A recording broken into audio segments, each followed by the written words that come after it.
Olá, eu sou o Miguel Marado e vou hoje falar um bocadinho sobre os bracas. Primeiro que tudo, então, podemos perguntar quem são os bracas. Os bracas são uma espécie de federação de tribos, portanto, não eram uma tribo apenas, mas várias tribos que se concentravam na área entre Minho e Douro, aqui no norte de Portugal, na altura anterior à chegada dos romanos. Portanto, eram parte dos povos indígenas daqui da Península Ibérica. Eram parte também dos povos galaicos, portanto, dos povos que se encontravam no noroeste da Península Ibérica. Falamos então do norte de Portugal, até quase centro-norte de Portugal, e também do norte da Espanha, essencialmente a Galiza, e eram povos que faziam parte da cultura castreja. A cultura castreja pode-se definir como a cultura dos castros. Os castros eram povoados fortificados, de tamanhos que podem ir de algo bastante compacto, bastante pequeno, a algo já muito monumental, basicamente uma cidade inteira, que aí já se chamariam citâneas, no contexto da nossa arqueologia local, e estas citâneas podiam chegar a ter 5 anéis de muralhas, eram povoados geralmente encontrados por cima de montes. É típico considerar os bracas e os galaicos como povos de influência celta. Quando falamos dos celtas, não falamos de nenhum império, não falamos de uma continuidade territorial, nacional. Falamos antes de muitos povos, de diversas, com pequenas divergências, digamos, a nível cultural, a nível das suas crenças, das suas características sociais, mas que, na generalidade, eram influenciados uns pelos outros e, portanto, formavam uma certa coesão cultural ao longo de alguns séculos antes de Cristo, na parte norte, na parte oeste da Península, da Europa. Então, aqui não podemos esquecer também que a influência celta vai chegar também às Ilhas Britânicas, onde se vai tornar, de facto, algo de referência a nível histórico. Estes celtas, no entanto, reforço, não eram a única influência presente numa cultura como a castreja. Tínhamos também a influência de uma cultura anterior, uma cultura de índole atlântica, portanto, uma cultura que ocuparia, do ponto de vista geográfico, a faixa atlântica da Península Ibérica, de parte da Europa e das próprias Ilhas Britânicas, que era a cultura campaniforme. Esse é o substrato sobre o qual vai assentar a cultura castreja posteriormente. Cultura essa que tem a tal influência celta, talvez a influência mais vincada do ponto de vista mais visual, daquilo que é a arte, daquilo que são talvez as próprias crenças destes povos. E, por outro lado, temos uma influência já mediterrânica, a influência dos cartagineses, dos fenícios, e dos gregos e dos romanos, que vão ser marcantes, sobretudo a última romana, vai ser marcante para a Península. Mas, então, temos, ainda muito antes dos romanos estarem na Península, estas influências mediterrânicas, através, sobretudo, do comércio, visto que havia interpostos comerciais ao longo da fachada atlântica aqui da Península. É também interessante percebermos aqui a cultura castreja como uma cultura proto-histórica. E isto quer dizer o quê? Quer dizer que nós temos fontes históricas que nos falam sobre os galaicos, ou mais especificamente os bracas, mas que o fazem de um ponto de vista externo. Porque falamos, por exemplo, dos gregos, falamos, por exemplo, dos romanos. E estes povos, quando falavam de galaicos e bracas, punham o seu ponto de vista, não é? O seu viés, o seu preconceito, digamos assim, em relação àquilo que eles acreditavam ser correto ou errado, na descrição destes povos, consoante os seus interesses, consoante aquilo que era o propósito daquela descrição. Mas, por outro lado, nós não temos registros históricos, não temos documentos históricos, que não eram produzidos, do contexto dos próprios povos galaicos ou bracas. Isso faz com que seja algo difícil de interpretar, porque não estamos a falar de uma fonte direta, estamos a falar de uma fonte indireta. Já de um ponto de vista mais social, a proto-história é também muito interessante, porque nós acabamos de vir de um período pré-histórico, onde não havia história e não havia qualquer descrição de outros povos acerca do período neolítico, mais especificamente, e que já tínhamos agricultura, portanto, tinha-se introduzido a agricultura e os povos eram sedentários, já não andavam de um lado para o outro à procura de recursos que colhiam sem os produzir, estavam sim a produzir os recursos de que necessitavam e, portanto, cresceu aquilo que era uma noção de propriedade, uma noção de pertença, talvez seja mais correto dizer. Mais tarde nós temos então os galaicos, a cultura castreja, os bracas, como quisermos chamar, E na cultura castreja temos realmente talvez uma mais aguçada percepção daquilo que é a propriedade própria do indivíduo, daquilo que é realmente uma estratificação social. Portanto, se nós no período pré-histórico tínhamos uma pertença grupal de um território, talvez seja justo dizer que num momento mais tardio, na proto-história, na idade dos ferros, quando se trabalha já com tecnologia mais avançada que permite atingir uma maior produtividade, já há espaço na sociedade, visto que uma parte da população consegue produzir o que todos precisam para sobreviver, os restantes podem se dedicar ao desenvolvimento de outras atividades, sejam elas atividades comerciais, sejam elas atividades artesanais, ou mesmo a liderança, ou mesmo assumir papéis de uma hierarquia mais elevada. Isso claramente começa a surgir com algum vínculo no momento proto-histórico, portanto, neste caso, na cultura castreja. Isso percebe-se um pouco pela linguagem visual que associa os castros a áreas não só belicamente preparadas, portanto, defendidas daquilo que possam ser eventuais pretendentes ao território, como também uma linguagem bélica no sentido visual, de empunhar escudos, empunhar armas. Tudo isso é algo muito presente na cultura castreja. É interessante explorar as crenças destes povos do ponto de vista da relação que eles tinham com o mundo que os rodeava.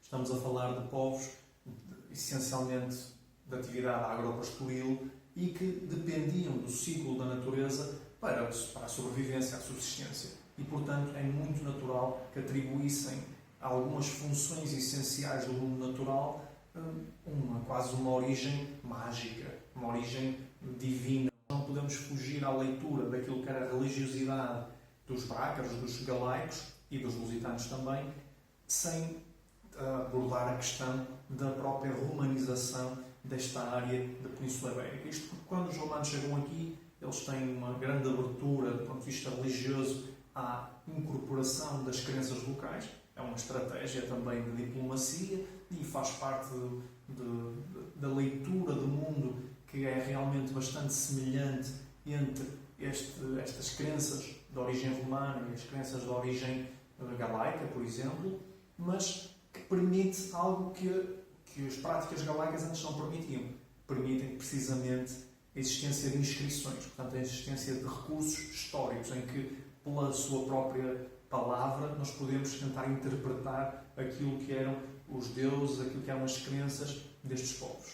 É interessante, quando falamos dos galaicos, que realmente a relação deles com a morte é quase um mistério. Isto porque realmente não existe muito conhecimento acerca de quais eram as práticas funerárias deles. Nós temos essencialmente, a nível de práticas funerárias, dois tipos: as cremações e as inumações. As inumações são enterramentos, como nós, na sociedade bracarense portuguesa atual, praticamos, que podem ser feitos também de várias formas mais marcadas no terreno e formas mais quase anónimas, quase invisíveis na paisagem. A cremação é exatamente aquilo que também é praticado hoje em dia e que também tem como resultado algo que pode ser mais monumentalizado, algo que pode ser mais invisível. Segundo o que nós vemos hoje, as práticas religiosas, as práticas rituais dos brácaros e dos galaicos, para falar em algo mais amplo, dos próprios lusitanos, eram essencialmente invisíveis. Quando falamos das hipóteses que podem ser postas como resposta a este imbróglio das práticas funerárias dos galaicos, podemos falar da função, por exemplo, da água, podemos dar inumações ou depósitos de corpos na própria água, que depois seriam levados pelos rios. Podemos falar de depósitos, inumações não de corpos, mas de ossos depois da cremação. Portanto, o processo de cremação deixa como resultado fragmentos ósseos bastante pequenos, dependendo da temperatura atingida, do tipo de processo, e eles poderiam ser depositados nos rios e depois levados pelas águas. Por outro lado, fala-se da tradição celta, diz celta, de abandonar guerreiros no campo de batalha aos abutres, aos necrófagos. Isto poderia ser apesar de ser pouco provável, poderia ser uma forma, em alguns contextos, ou mesmo em toda a população, de responder a esta necessidade de, digamos, lidar com a morte. Podia-se fazer ritualmente o depósito ao ar livre de corpos para serem consumidos por necrófagos. Sabemos que as águas tinham, de facto, uma posição importante enquanto parte do mundo religioso destes povos. Isto porque nós temos, por exemplo, uma fonte chamada a Fonte do Ídolo, aqui na cidade de Braga, em que temos referência a Nabia, que é uma deusa de que vamos falar muito brevemente, que está associada então a uma nascente de água. Temos, por outro lado, o uso de balneários, que eram balneários não como vão ser as termas romanas, que vão ser algo mais comunitário, apesar de restrito a partes da comunidade. No caso de Castrejo, nós temos balneários de muito pequenas dimensões, que provavelmente teriam uma finalidade ritual. Podemos encontrar um deles muito perto da entrada do parque de estacionamento da estação de comboios aqui em Braga. Portanto, quem chegar a Braga de comboio, quem for fazer uma viagem de comboio, basta descer a primeira escada rolante diante das linhas de comboio, que vai imediatamente ver um balneário pré-romano, de contexto castrejo, que não tem, neste caso, muita decoração, mas se queremos encontrar muita decoração, se queremos encontrar algo com as chamadas pedras formosas, pedras profusamente decoradas, que eram características destes balneários, temos, mais uma vez, a citar em Barqueiros, que também é muito perto de Braga, e na qual existe um balneário com estas características. Falar de mitologia dos bracros é algo muito complicado. Isto porque quando nós falamos de mitologia, falamos essencialmente de histórias. Histórias que nos dizem, por exemplo, a cosmogonia, ou seja, a origem do universo, conforme visto por essa religião, que nos contam qual a função de cada um dos deuses através das suas histórias, das histórias que os definem. E nós não temos isso. Não temos isso no caso dos galaicos, no caso dos bracros. O que podemos fazer é estabelecer paralelos entre aquilo que se conhece sobre os deuses deste contexto, dos galaicos e dos lusitanos, e tentar, através disso, fazer uma interpretação de qual poderia ser a função de cada deus. É interessante verificar que realmente há um panteão muito rico no contexto galaico e lusitano aqui de Portugal atual. Isto porque temos 28 teónimos, portanto, nomes de deuses diferentes. Eu vou falar sobre os deuses ou divindades mais importantes. 3 deles são comuns entre os lusitanos mais a sul e os galaicos mais a norte, e outros 2 são mais específicos dos galaicos. Nabia é uma deusa que, tal como tínhamos falado, surge associada ao contexto das águas, como por exemplo no caso da Fonte do Ídolo de Braga, e é uma deusa que pode ser uma deusa relacionada com os vales, com o renascimento no contexto primaveril, portanto, no contexto do final dos dias curtos e frios, de quase opressão da natureza pelas características do clima, e o renascimento com o voltar do sol, o voltar da vida à natureza na primavera. Por outro lado, pode ser interpretada Nabia no contexto das águas enquanto via para o submundo, digamos, da morte, para o pós-vida. Podemos considerar Nabia como uma deusa da própria morte. Outro deus que também é interessante neste contexto é o deus Reve.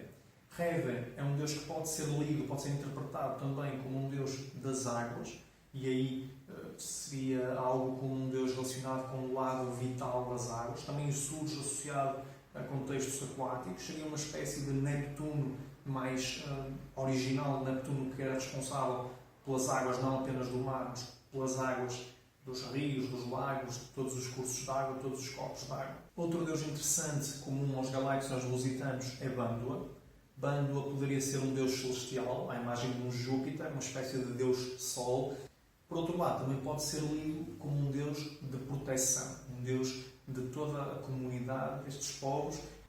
Outro deus, agora já referente aos galaicos, pelo menos daquilo que se conhece das referências a esta divindade, Kruga é então um deus que se pode relacionar com o espaço mais silvestre, mais selvagem dos montes, essencialmente. Pode ser interpretado como uma espécie de deus agropastoril, que teria funções a nível da agricultura, da pastorícia, neste contexto, então, de vales e de montes aqui desta zona bastante montanhosa da noroeste da Península Ibérica, e pode ser também interpretado então como um deus dos castros, no sentido de castro como centro da comunidade, castro como local implementado sobre os montes. Outro deus interessante também definido como um deus galaico seria Kossos.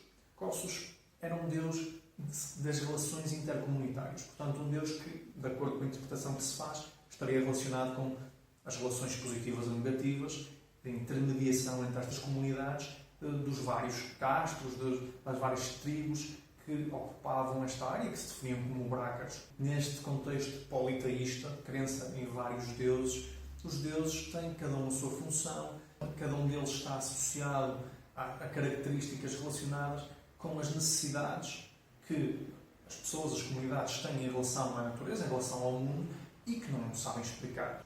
A religião traz-lhes resposta, permite interpretar e compreender o mundo à luz daquilo que são as crenças, aquilo que são as características sociais, as características económicas destes povos. Muito obrigado pela vossa atenção. Aproveito para agradecer ao Fernando, que fez um comentário que me inspirou, de certa maneira, a fazer este vídeo, que obviamente se relaciona com aquilo que é a minha obra enquanto escritor. Estamos a falar dos livros Lendário e Lendário 2, que é a sua continuação, livros nos quais os brácaros têm uma importância crescente, não apenas por este seu contexto histórico, mas também pela interpretação que é feita. Espero que sigam o exemplo do Fernando, que façam comentários. Caso haja críticas a fazer, acho que são muito bem-vindas e podem também gerar ideias novas, gerar melhoria, e é para isso que cá estou, para estar sempre a tentar aprender um pouco mais, a tentar ter um maior diálogo com as pessoas que possam estar interessadas, sobretudo nos meus livros, no contexto daquilo que eu escrevi. Muito obrigado mais uma vez e até breve.